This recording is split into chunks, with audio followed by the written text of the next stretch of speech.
अस्सलाम वालेकुम। मौला मुत्तक़ियान मौला इमाम अली अलैहिस्सलाम नहजुल बलागा की हिकमत 139 में फरमाते हैं, जितना खर्च हो उतनी इमदाद मिलती है।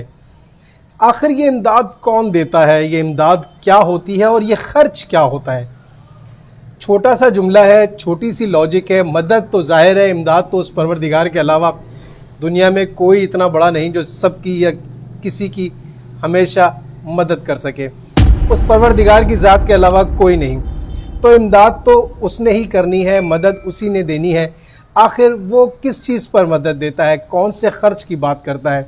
ज़ाहिर है जब मदद करने वाली ज़ात वो है तो खर्च करना भी उसी की मर्ज़ी के मुताबिक होगा। हर वो काम कि जो उस परवरदिगार ने कहा है कि वो किया जाए, जब उस पर ख़र्च किया जाएगा, चाहे वो अहलो अयाल पे ख़र्च किया जाए, चाहे वो ख़ुद पर ख़र्च किया जाए, चाहे वो हमसायों पर ख़र्च किया जाए, अज़ीज़ व अक़ारब पे किया जाए, मुस्तहिक़ीन पे किया जाए, जहाँ जहाँ हक़ूक़ुल इबाद हों उनको अदा करते हुए किया जाए और वो परवरदिगार के हुक्म के मुताबिक हो, तो यकीनन उसकी इमदाद भी वही करेगा। जिस मकाम पे भी खर्च करना है, जहाँ उसने कहा है वहाँ खुल कर कीजिए, लेकिन अगर उसकी मर्ज़ी के ख़िलाफ़ कहीं खर्च करते हैं तो उसकी इमदाद की हरगिज़ उम्मीद मत रखिए। वो दे तो एहसान है, न दे तो ये मदद मिले न मिले। शुक्रिया।